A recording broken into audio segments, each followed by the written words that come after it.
D'accord. OK.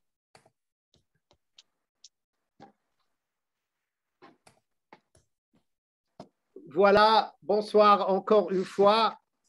Aujourd'hui, on est à la leçon numéro 18 et on continue nos débats et nos méditations aussi guidées avec Dr Jacques Vigne. Aujourd'hui, le sujet est particulièrement intéressant, au moins pour moi et probablement pour la plupart de ceux qui sont là.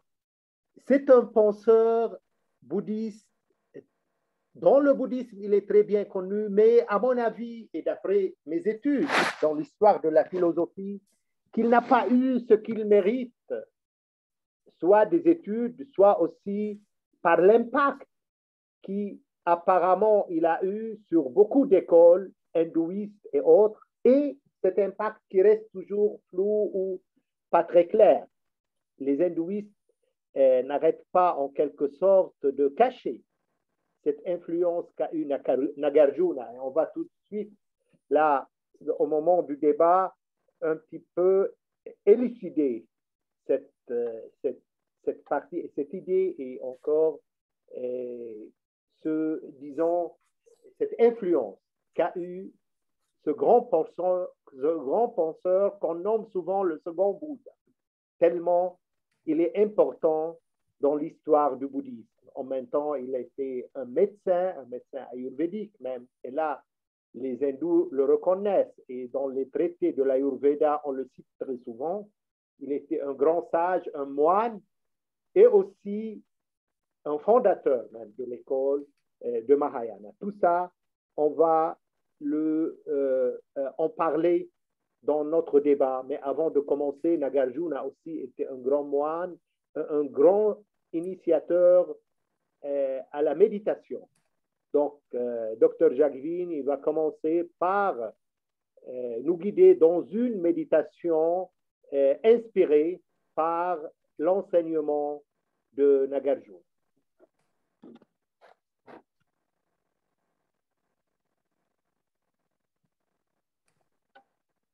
Bien.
Donc, il y a 4 grandes écoles dans le bouddhisme Mahayana et Nagarjuna a développé l'école du Madhyamika, c'est-à-dire du milieu, du juste milieu. Madhyam, ça veut dire milieu.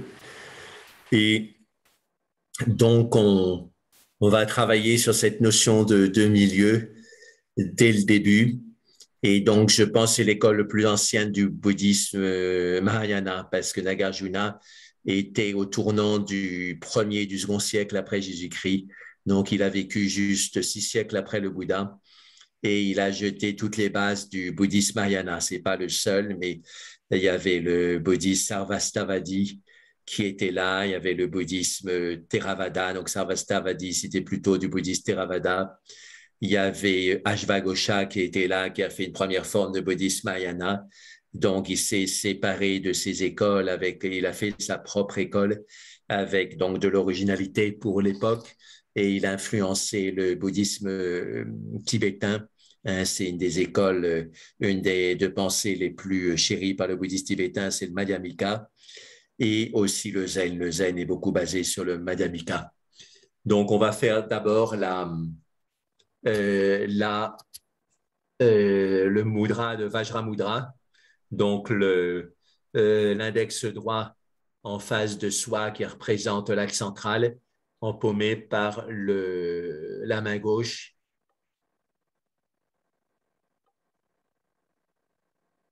Et quand on inspire, on sent l'index droit qui se redresse et on sent que ça correspond à un redressement aussi de l'axe central. Quand on expire, on essaie de garder cet axe central droit.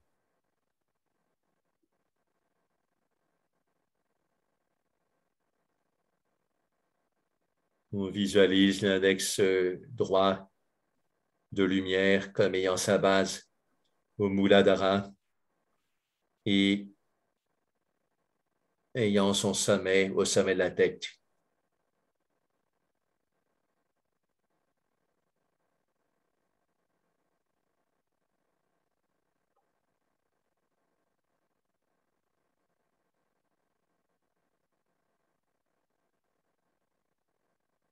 C'est un cobra qui se redresse, cet axe central. Et Naga, ça veut dire cobra. Et Arjuna, c'est la même racine qu'argent. En français, ça veut dire brillant. Donc, en même temps qu'on sent cet index de lumière dans l'axe central, on sent que l'index de lumière devient un, un cobra brillant.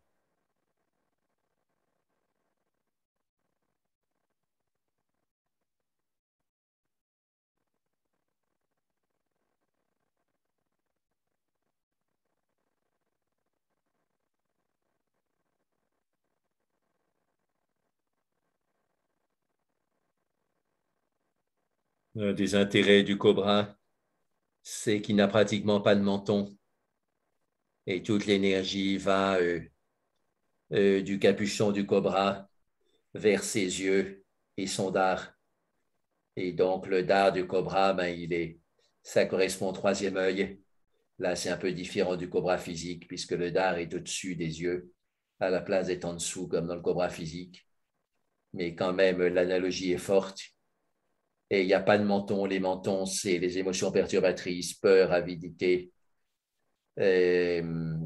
jalousie, colère, tout ça, ça crisse le menton, ça donne plus d'énergie dans le menton, les mâchoires. Et chez le cobra, il n'y a pas cette énergie. Donc, il n'y a pas les émotions perturbatrices.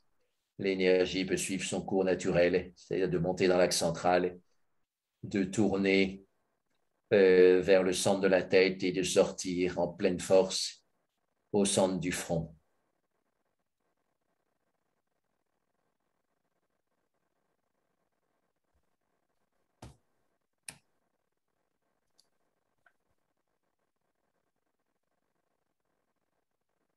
Maintenant, on remet les mains sur le giron. On peut quand même garder l'index droit bien redressé, qui ressort un peu donc, mais horizontal. On continue à visualiser l'index de lumière dans l'axe central. On redresse la langue en Ketchari. Ça aide à prolonger l'axe central jusqu'au talou, c'est-à-dire le milieu du palais. Et sur l'expiration, on va vers le milieu du front. Et au milieu du front, on voit la lumière brillante, c'est-à-dire on passe de Naga à Arjuna. Naga, c'est le cobra, l'axe central, et Arjuna, c'est brillant.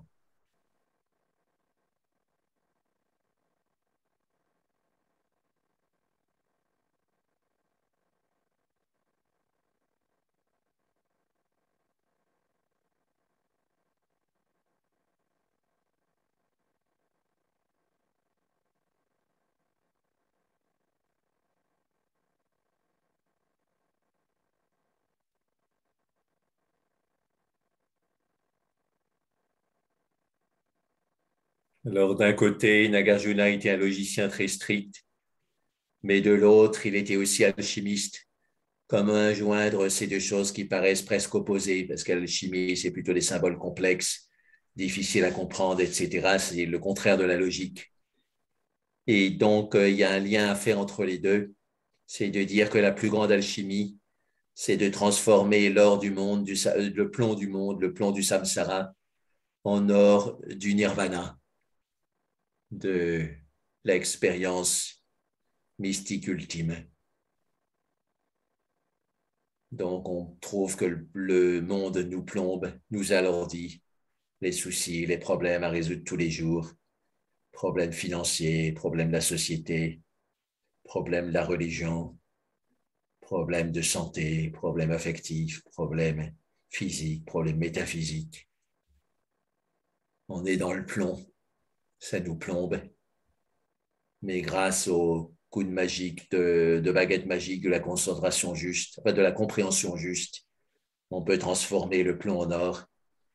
Et c'est la plus grande alchimie, le plomb du monde en or de l'absolu. De même que dans le Vedanta, quand on change juste de point de vue, on transforme le plomb de Maya en or de Brahman. Donc, vous regardez l'image du cobra Naga qui va vers Arjuna, l'argent, l'or, la brillance. Donc, on inspire par l'axe central en faisant monter le plomb qui se transforme progressivement en or. Et sur l'expiration, on sort par le troisième œil. Et là, on est dans un océan d'or pur. On est dans Arjuna.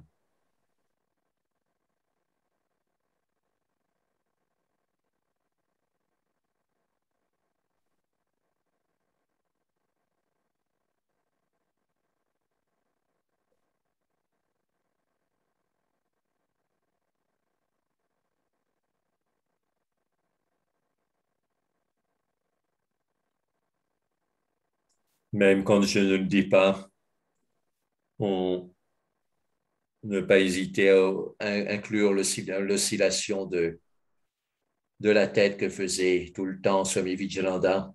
Il disait que ça aidait à augmenter l'énergie, la lumière au niveau du troisième œil sur l'expiration. Donc, sur l'inspiration, on soulève la tête légèrement. Sur l'expiration, on la laisse aller vers l'avant légèrement en condensant l'énergie au centre du front.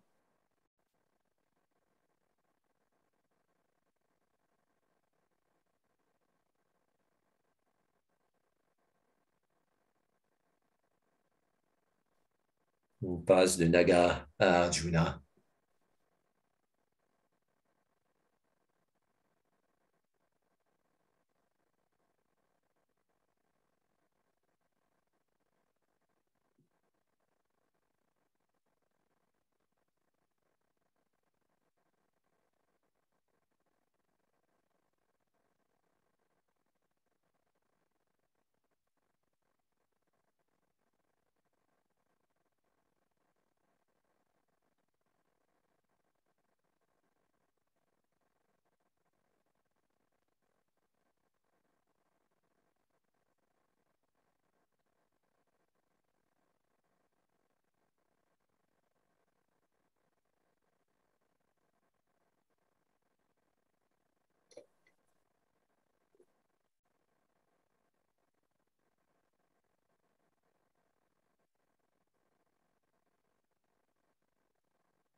Maintenant, pour reprendre une comparaison tibétaine classique, on compare l'axe central à une pile de pièces d'or.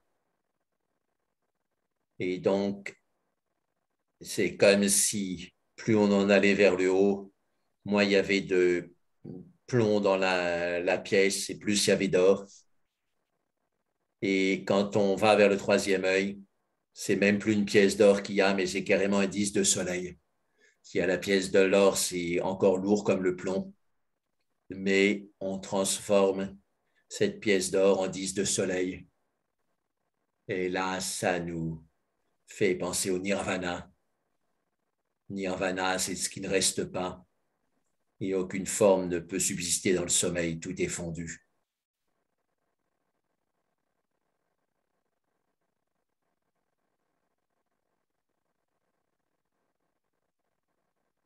On prend l'énergie pesante et trébuchante, si je puis dire, du monde, et on la fond dans le creuset du soleil, dans l'athanor du soleil, comme on dit en alchimie.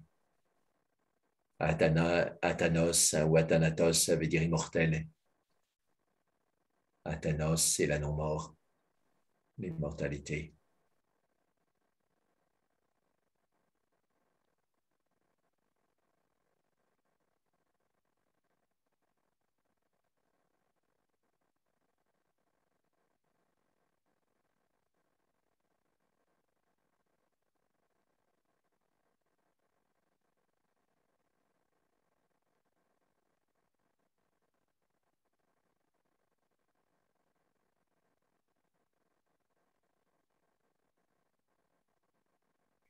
Maintenant, pour intensifier la précision, on fait attention à partir du point du Muladhara, comme une pointe d'aiguille très lumineuse, aussi lumineuse qu'un soleil, et aller vers le centre de la Jna Chakra, le centre du front, de nouveau comme une pointe d'aiguille, aussi lumineuse qu'un soleil, mais toute petite. Ça développe la précision de la méditation.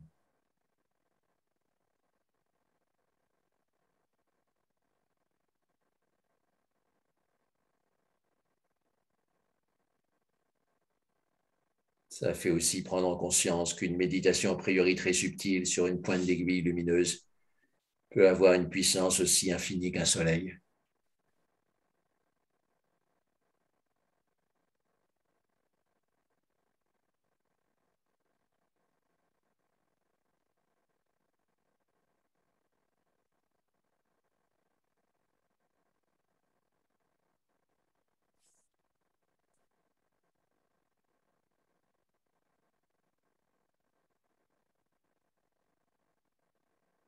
Maintenant, à la manière du zen, on fait le métronome. Bon, c'est mieux d'avoir les jambes un peu écartées. On se met à ce moment-là les deux mains sur les genoux et on oscille de gauche à droite comme un métronome dont la base serait au niveau du Muladhara. Et puis le mouvement du métronome se ralentit et se fixe finalement sur l'axe central lumineux. On essaie de garder la conscience de cet axe central lumineux.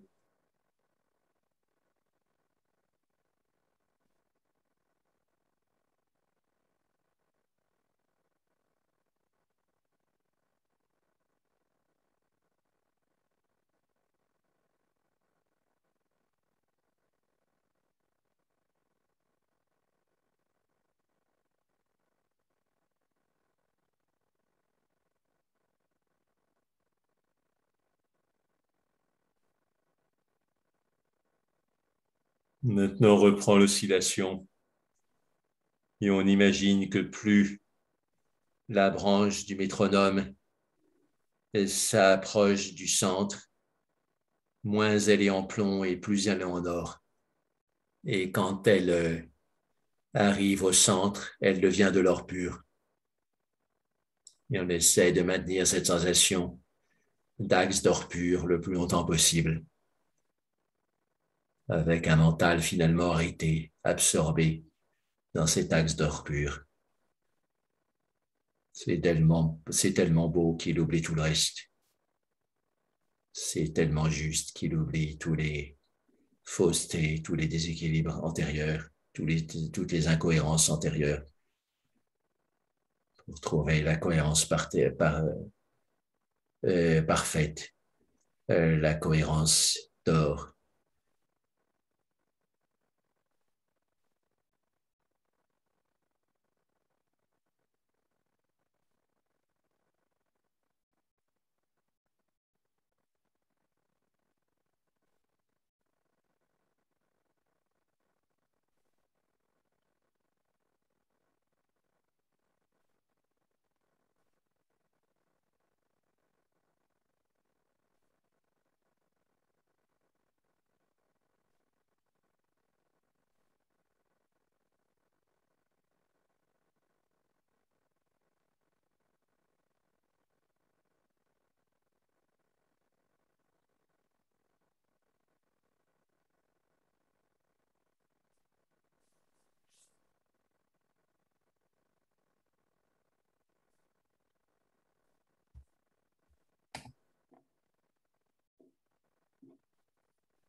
Maintenant, rééquilibrer les côtés, hein.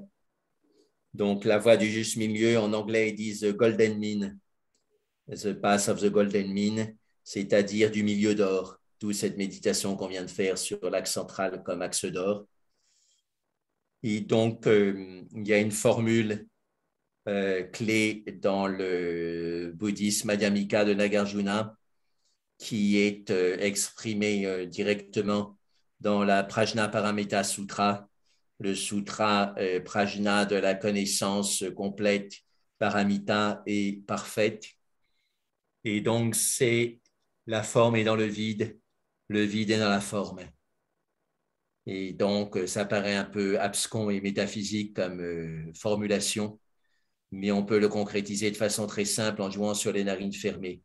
Par exemple, comme d'habitude, on inspire par la narine fermée en sentant qu'elle s'ouvre et vice-versa. On expire par la narine ouverte en sentant qu'elle se ferme. Donc, qu'est-ce que ça veut dire sentir que la narine fermée s'ouvre? C'est mettre du vide dans la forme. Et donc, quand on inspire par la narine fermée, on dit la forme est dans le vide. Enfin, pardon, le vide est dans la forme. Le vide est dans la forme. Donc, c'est la narine fermée qui s'ouvre. C'était au début de la forme pure, puis finalement, ça devient de plus en plus du vide par la dilatation. Et puis vice-versa pour le symétrique. Sur l'expiration, donc on a une narine vide ouverte qui se condense et qui devient comme une narine fermée, c'est-à-dire une forme. Et là, on dit la forme est dans le vide. Voilà, tout simple. Donc, il ne faut pas se tromper de sens, bien comprendre que ce qu'on dit a une signification. Donc, quand on inspire par la narine fermée, on fait rentrer du vide dans la forme de la narine fermée. Donc, c'est le vide dans la forme. Et sur l'expire, de l'autre côté, la forme est dans le vide. On fait ça pendant quelques minutes. C'est une manière de méditer fondamentale. Et c'est une formule clé de Nagarjuna. Et là, on l'a fait non seulement de façon métaphysique, mais aussi de façon physique pour rééquilibrer les narines, rééquilibrer les moitiés du corps et favoriser à ce que l'énergie rentre dans l'axe central. Et donc ressentir jusque dans notre corps vécu au plus intime cette voie du milieu d'or, ce Madhyamika.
Bien sûr, je ne le dis pas à chaque fois, mais vos mains sont en rééquilibrage, c'est-à-dire la main du côté de la narine fermée est en dessous avec les doigts un peu ouverts et vice-versa. Et puis, l'aisselle du côté de la narine fermée est ouvert, alors que l'aisselle du côté de la narine ouverte est fermée, collée sur le tronc.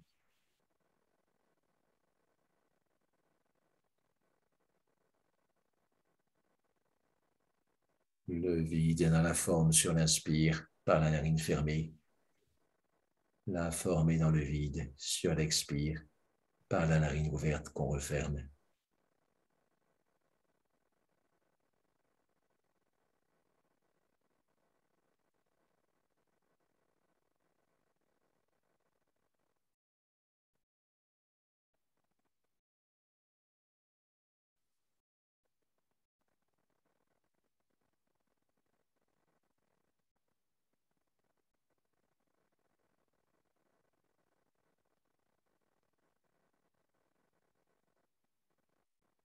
Alors, une autre formule paradoxale de Nagarjuna, et on va finir notre méditation par là, puis on va continuer, je pense, mercredi. Après-demain, on va continuer sur les méditations de Nagarjuna parce qu'elles sont belles et puis elles intéresseront d'autres gens aussi. Donc, sur Nagarjuna dit qu'il ne faut tomber dans aucun des deux extrêmes, ni l'éternalisme, ni le nihilisme. Donc, l'éternalisme, c'est essayer de se raccrocher à quelque chose comme substantiel. Pour les théistes, c'est l'idée d'un Dieu, voilà, concret, substantiel. Que Dieu est mon rocher, c'est tout à fait cette idée de l'éternalisme. Et donc, ni le nihilisme. Le nihilisme, c'est le vide complet et mort, en quelque sorte. Et donc, la narine fermée avec son côté substantiel, bien solide, ça évoque l'éternalisme. La narine ouverte avec son côté vide, insaisissable, ça évoque le nihilisme. Et donc, quand on inspire par la narine fermée, on peut dire ni éternalisme.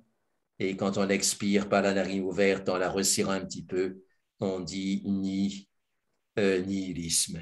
Donc, on met de la substance en quelque sorte dans le nihilisme et on met du vide dans l'éternalisme pour avoir un juste milieu.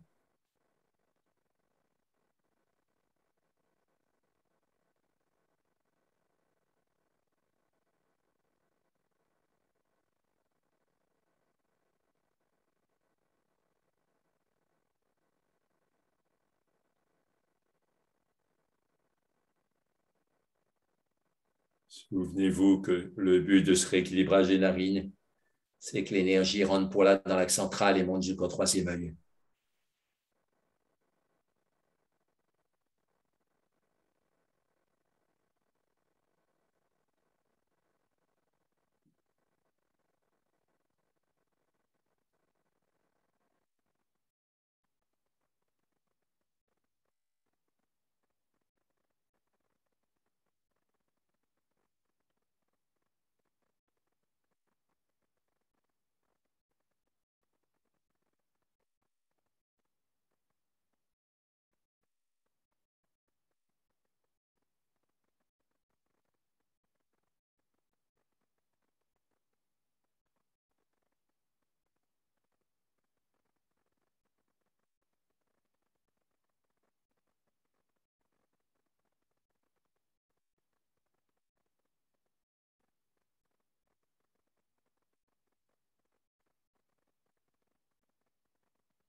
On revient à la petite formule sur l'inspiration à la narine fermée, ni éternalisme, sur l'expiration par la narine ouverte, ni nihilisme.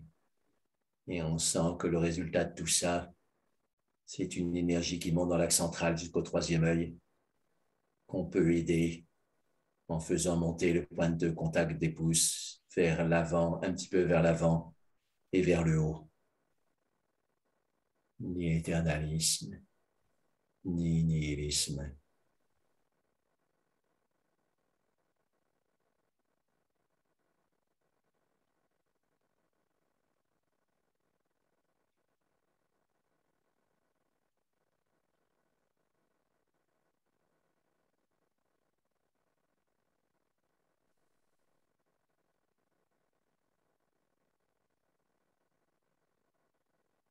Je me souviens d'un moment qui m'a bien inspiré pour écrire ensuite ces chapitres sur Nagarjuna, d'ouvrir nos canaux d'énergie.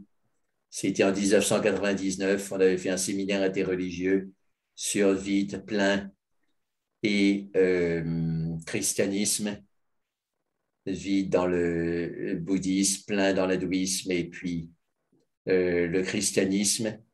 C'était organisé donc à l'Institut d'études supérieures tibétaines de Sarnath. Et à l'époque, son directeur était Samsung Rinpoche. Il avait étudié dans les mêmes classes que le Dalai Lama et, au Tibet. et il est devenu le premier ministre élu des Tibétains en exil. Et donc, je lui ai demandé, c'était à la pause, hein, donc on prenait le thé ou quelque chose à boire, et je lui ai demandé est-ce que le Madhyamika, donc la voie du milieu de Nagarjuna, c'est aussi un yoga pour faire entrer l'énergie dans l'axe central du corps. Et alors, il m'a regardé avec l'air amusé, il m'a dit, ben oui, évidemment. Hein, voilà, mais quand on débarque là-dedans, les choses qu'on sent intuitivement ne sont pas forcément évidentes. Mais donc, il m'a montré une voie pour travailler, donc je travaille toujours dans cette direction.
On fait monter le Aum dans l'axe central.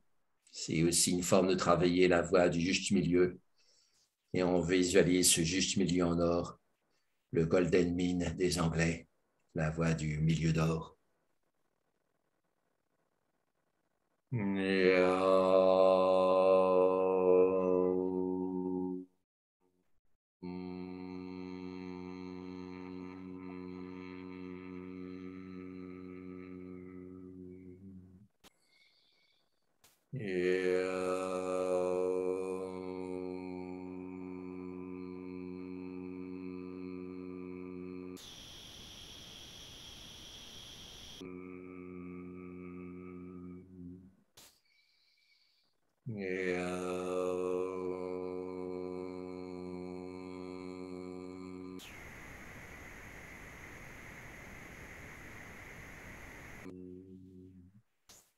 maintenant, on continue avec le Om subtil, le Om tout doux, presque silencieux. Et cette douceur, c'est aussi relié au Madhyam, au milieu, puisque doux, ça se dit en sanskrit Madhu.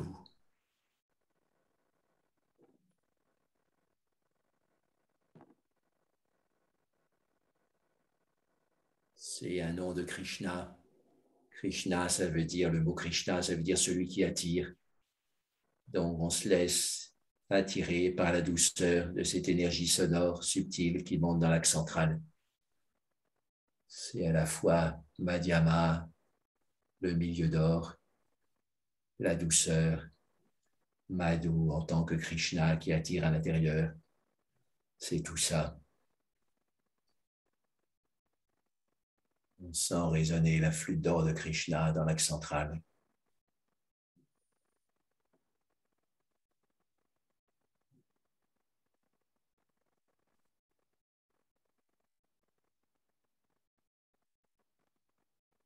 Les sages qui sont constamment dans le juste milieu ont une grande douceur. Les gens qui dévient du juste milieu, ils deviennent, comme on dit en anglais, one-sided, c'est-à-dire plein de préjugés, voire bigots, voire fanatiques. Donc, on revient à la douceur du juste milieu. Madhu, Ophinimena, Madhavi. On réunit Madhu et Madhavi, Krishna et Radha dans le juste milieu et on fait en même temps du bon bouddhisme Madhyamika. Tout se rejoint, conflue dans une perception juste de l'axe central.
Voilà, maintenant on peut passer aux échanges déjà avec Louis, puis ensuite avec le groupe.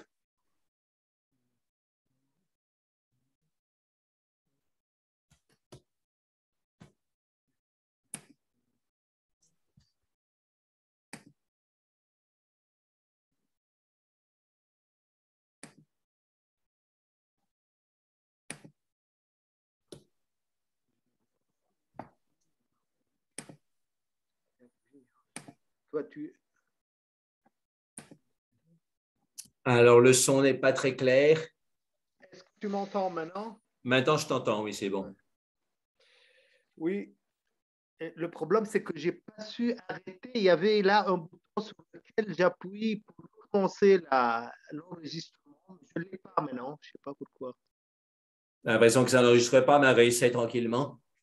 Tu Hein? fermes tout, puis tu réouvres. Je vais te dire, d'après moi, si tu enregistres ou pas. Ah oui, alors, faut que tu réactives ton micro déjà. OK. Pause, record.